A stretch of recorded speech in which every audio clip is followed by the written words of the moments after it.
Veritas liberat, the truth will set you free. Dr. Earl C. Carroller, Professor Emeritus at Juniata, states, Juniata's motto has come to symbolize a belief worth sacrificing. At Profiling Courage, Ida B. Wells stood for this ideal. A journalist who sacrificed everything to let the truth set people free, Ida B. Wells did what was right instead of what was easy. Since many of us here go to Juniata or support someone who does, we understand the value of education and the opportunities it provides. At the age of 16, Wells took a job as a school teacher and observed the education gap between the white and black communities, which led her to speak out. The classroom was the first place that inspired Wells to find her voice, and the first place I was inspired to find my own.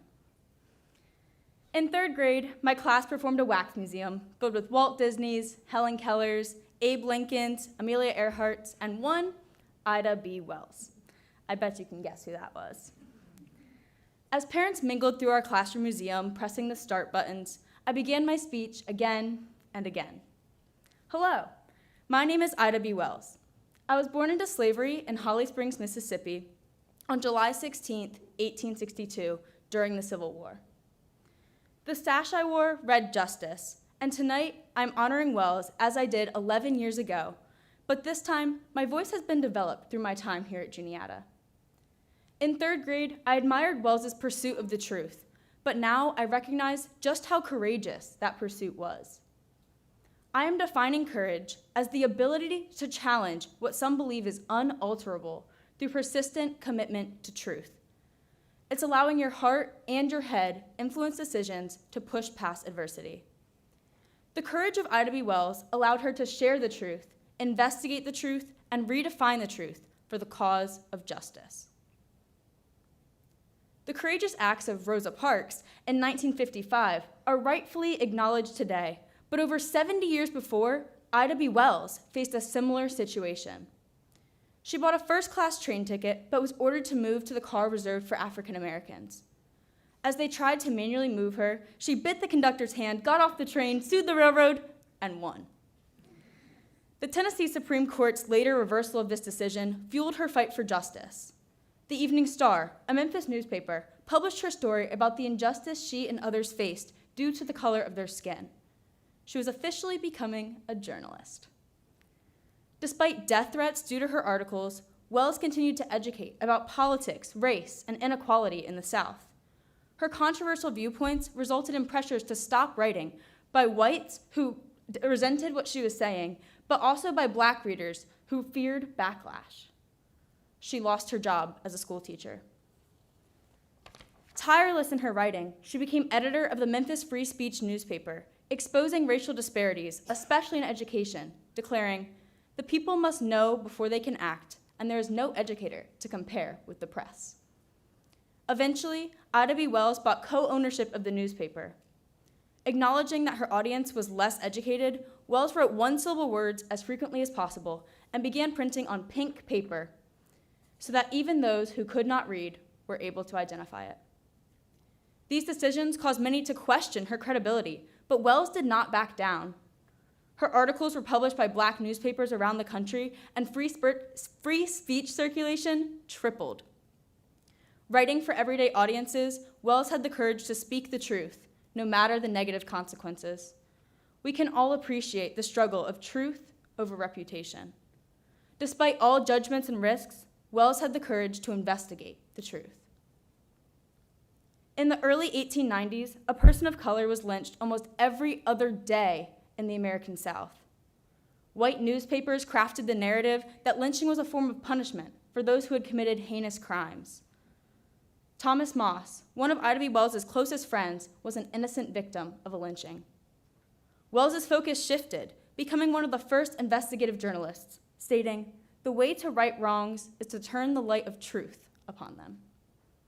Her courageous exposure of lynching as a tool of power to suppress the black community began to redefine how people viewed lynching. She published editorials in Free Speech, calling for boycotts of white businesses and influencing many blacks to leave Memphis. Death threats were strong and became real when white men burned her Free Speech building. She never returned to Memphis. Her words were sharp and hit the target, but at what cost? At a time when women had no public voice, she laid her life on the line, sacrificing her career, safety, and home. She persisted, paving the way to normalize the scrutiny of public officials. If you have ever tried to challenge or speak out against systemic injustice, you can thank Ida B. Wells. Her courage to expose, educate, and inspire those around the nation stemmed from her fierce passion for justice. Frederick Douglass called Ida B. Wells' lynching pamphlets a revelation, insisting there has been no word equal to it in convincing power. It is difficult to share a truth, but even more courageous to investigate the truth and redefine perceptions of what we believe to be fact. Ida B. Wells encouraged people to get angry, recognize the truth, and reject the stories that justify the actions of white men. As Jules Slater, Juniata alum, stated in their 2021 Bailey Oratorical winning speech, not only does anger motivate us individually and drive us to be better, it can also produce communal changes that strengthen our communities and bond us with others. Wells was angry at the injustice her community received and redefined lynching through her writing. In an effort to unite and bond those going through the same suppression, she emerged as a powerful leader in her unwavering quest for truth. She was secretary of the Colored Press Association, founding member of the National Association for the Advancement of Colored People, founder of the National Association of the Colored Women's Club, and contributor to the fight for women's suffrage. It was impossible to stop her. In our own lives, we need to constantly strive to find and then challenge perceptions of the truth. The Black Lives Matter protests of 2020 are proof that the truth is still suppressed. Systemic racism still exists. Ida B. Wells' work is not done. We cannot be complacent. We cannot let someone else determine the truth for us. Take inspiration from Ida B. Wells and have courage. Have the courage to go against societal norms. Do not let what others say stop you from sharing, investigating, and changing perceptions of what is true. America recorded its first year without lynching in 1952, 21 years after Ida B. Wells' death, and within the lifetime of listeners in this room. Her courageous impact is statistically and historically proven. The rest of us still have work to do. In third grade, as Ida B. Wells, my sash read justice. If I asked you to wear a sash with one word that represented what you stood for, what would it say? Peace? Empowerment? Integrity? How about courage? As Ida B. Wells demonstrated, truth comes through courage and leads to justice.